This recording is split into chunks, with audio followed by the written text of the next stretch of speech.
गाडी थांबवा, आधी जुना दंड भरा, नाहीतर गाडी जमा करू. वाहतूक पोलिसांची ही दादागिरी आता कायमची बंद होणार आहे. होय, तुम्ही बरोबर ऐकलत. रस्त्यामध्ये वाहन अडवून प्रलंबित ई-चलन भरण्यासाठी तुम्हाला आता कोणीही सक्ती करू शकणार नाही. राज्याच्या वाहतूक विभागाने एक खळबळजनक परिपत्रक जारी करत वाहतूक पोलिसांना कडक तंबी दिली आहे.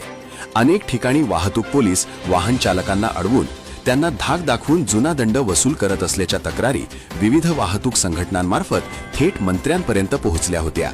यावर आता राज्याचे अपर पोलीस महासंचालक प्रवीण साळुंखे यांनी मोठा निर्णय घेतलाय. त्याची दखल घेत त्यांनी राज्यातील सर्व वाहतूक पोलीस विभागाला या संदर्भात एक परिपत्रक काढले आहे.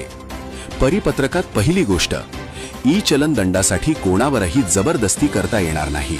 दुसरी गोष्ट, दंड भरला नाही म्हणून तुमची गाडी जप्त करण्याची हिम्मत आता पोलीस करणार नाहीत, कारण गाडी जप्तीची कारवाई ही केवळ आणि केवळ न्यायालयाच्या आदेशानेच होईल. आणि तिसरी महत्त्वाची बाब, जर एखाद्या पोलीस अधिकाऱ्याने तुमच्याशी उद्धटपणे वर्तन केले तर त्यांच्यावर आता शिस्तभंगाची कारवाई होणार. वाहन चालकांनो, नियम पाळा, पण कायद्याने दिलेल्या तुमच्या अधिकारांचीही जाणीव ठेवा.